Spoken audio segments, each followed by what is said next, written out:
wabarakatuh. Saudaraku sekalian, di akhir bulan Juni 71 tahun silam terjadi peristiwa besar di dalam sejarah kemerdekaan negara Republik Indonesia, yakni dengan ditariknya seluruh pasukan Belanda dari ibu kota negara Republik Indonesia saat itu, Yogyakarta. Dan tanggal 29 Juni 1949 ini dikenal dengan istilah Jogja Kembali. Sebagaimana kita tahu bahwa pintu gerbang kemerdekaan Indonesia sudah dibuka sejak tanggal 17 Agustus tahun 1945 dengan dibacakannya proklamasi kemerdekaan Republik Indonesia oleh Soekarno-Hatta. Proklamasi. Kami, bangsa Indonesia, dengan ini menyatakan kemerdekaan Indonesia.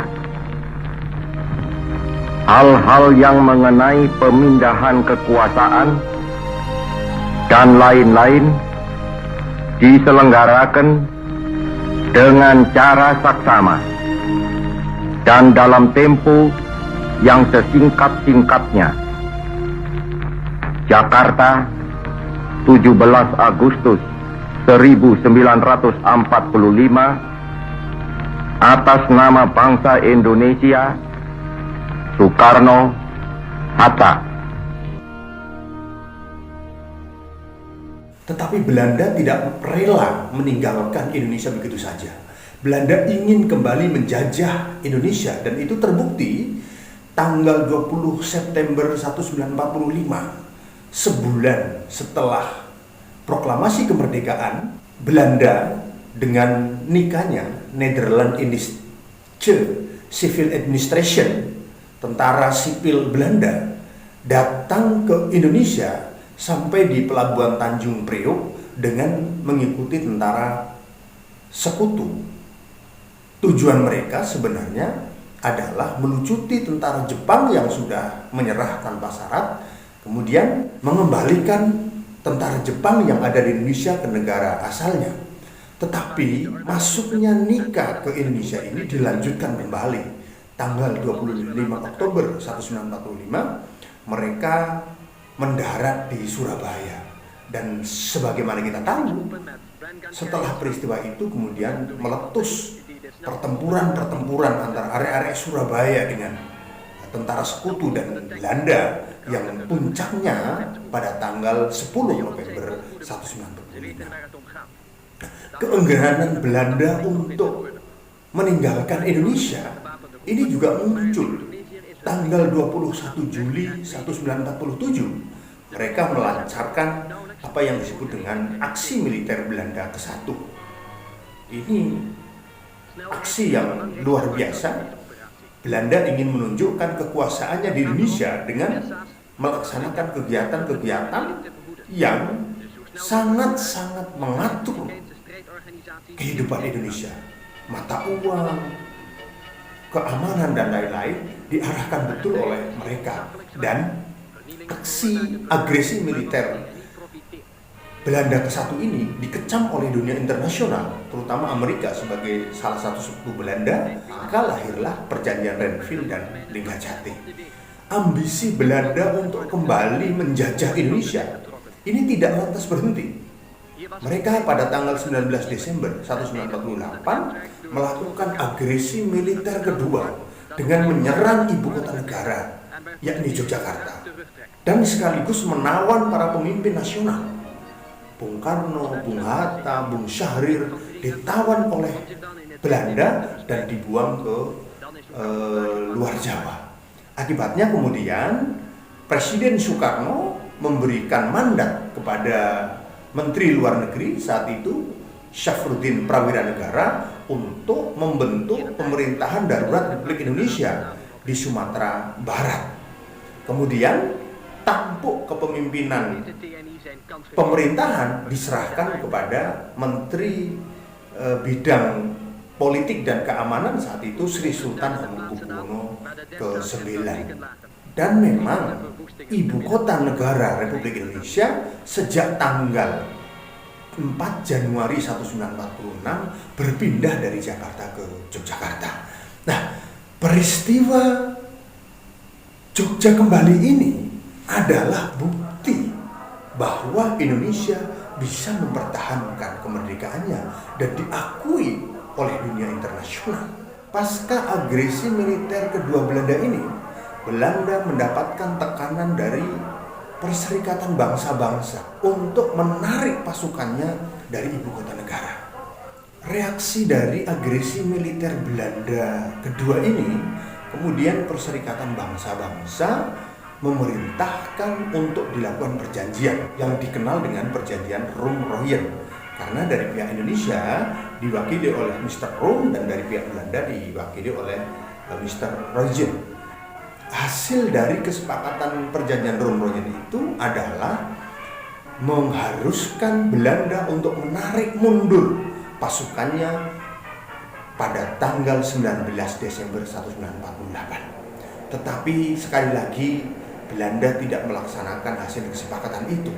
Maka kemudian tanggal 1 Maret 1949 Tentara Nasional Indonesia menunjukkan eksistensinya dengan menyerang Belanda di Yogyakarta dan berhasil dalam waktu 1 hari 1 malam menguasai ibu kota Yogyakarta. Serangan itu dikenal dengan serangan umum 1 Maret yang dipimpin oleh Letnan Kolonel Soeharto. Sebagai implikasi dari serangan umum 1 Maret 1949 ini, dunia internasional mengakui bahwa Indonesia masih eksis, bahwa tentara Indonesia masih ada. Walaupun Belanda mempropagandakan kepada dunia internasional bahwa Indonesia ini sudah tidak ada, Indonesia sudah jatuh ke tangan Belanda. Tetapi efek kejut dari serangan umum 1 Maret 1949 ini luar biasa.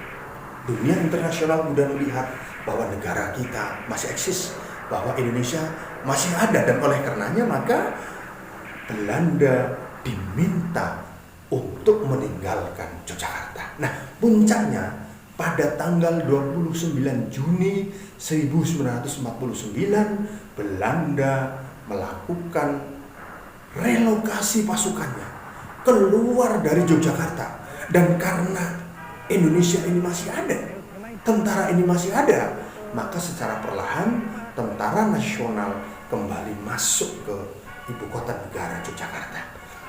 Beberapa saat kemudian Bung Karno dan Bung Hatta yang di pengasingan kembali ke Yogyakarta tepatnya pada tanggal 1 Juli 1949. Dan sekembali Bung Karno dan Bung Hatta dari pengasingan, kemudian tampuk pemerintahan diserahkan kembali oleh Sri Sultan Hamengkubuwono kepada Bung Karno. Sementara pemerintahan darurat Revolusi Indonesia di bawah Syafruddin Prawira Negara kembali menyerahkan mandatnya kepada Wakil Presiden Dr. Andes Muhammad Hatta. Dan beberapa hari kemudian Presiden Soekarno memanggil Panglima Besar Jenderal Sudirman untuk kembali masuk ke Yogyakarta.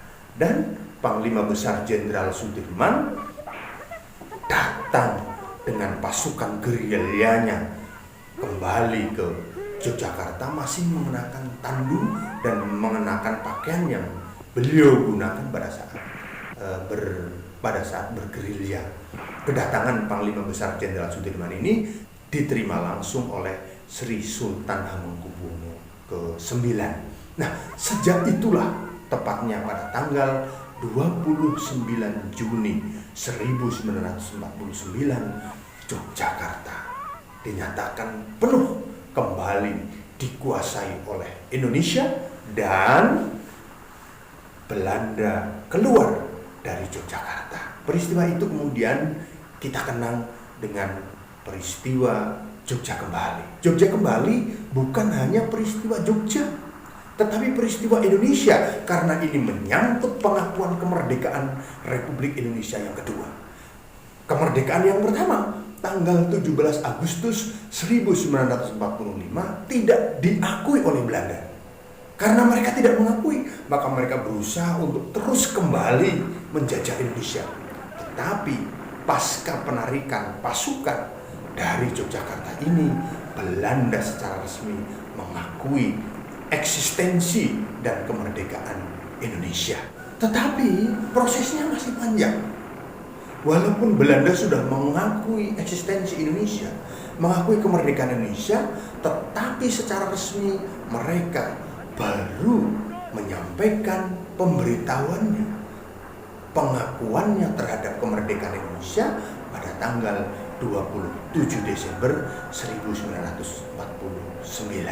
Nah, untuk mengenang kejadian besar di dalam sejarah Republik Indonesia, maka kemudian pemerintah Republik Indonesia membangun Monumen Jogja Kembali yang peletakan batu pertamanya langsung dilakukan oleh Sri Sultan Hamengkubuwono ke-9. Di dalam prasasti pada Monumen Jogja Kembali, Sri Sultan menuliskan dengan jaminan tidak ada letusan senjata.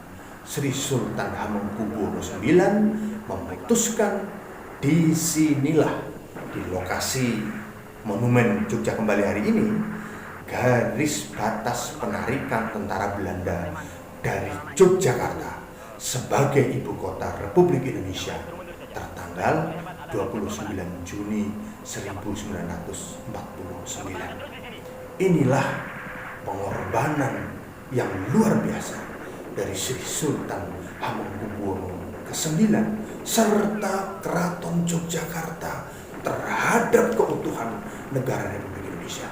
Ini tidak boleh dilupakan oleh semuanya, terutama para generasi muda, agar mengetahui peran Kesultanan Yogyakarta di dalam menegakkan negara kesatuan Republik Indonesia. Bahkan Kesultanan Yogyakarta ini termasuk kesultanan besar yang pertama kali menyatakan gabung dengan negara kesatuan Republik Indonesia. Peristiwa Jogja Kembali adalah peristiwa sejarah yang tidak boleh kita lupakan, dan selayaknya lah peristiwa Jogja Kembali ini diperingati secara nasional dengan perayaan-perayaan, upacara-upacara dan doa-doa. Dan peristiwa besar ini selayaknya lah masuk di dalam kurikulum pendidikan sejak tingkat dasar sampai tingkat yang lebih tinggi. Dan setidaknya peristiwa Jogja Kembali ini diperingati di sekolah-sekolah dan lembaga-lembaga resmi pemerintahan Indonesia ini dengan melaksanakan upacara bendera. Inilah sejarah kemerdekaan Republik Indonesia yang tidak boleh dilupakan oleh siapapun. Peristiwa Jogja Kembali adalah peristiwa pengakuan kedaulatan atas Indonesia oleh Belanda dan oleh dunia internasional yang kedua setelah proklamasi kemerdekaan 17 Agustus tahun 1945. Mudah-mudahan generasi muda kita mengerti, menghayati, dan mengenang peristiwa Jogja Kembali ini sebagai peristiwa bersejarah di dalam negara kesatuan Republik Indonesia. Dan untuk semua yang ingin mengetahui secara lengkap dokumentasi mengenai Jogja Kembali, dipersilahkan untuk datang ke Monumen Jogja Kembali di Yogyakarta. Terima kasih. Wassalamualaikum warahmatullahi wabarakatuh.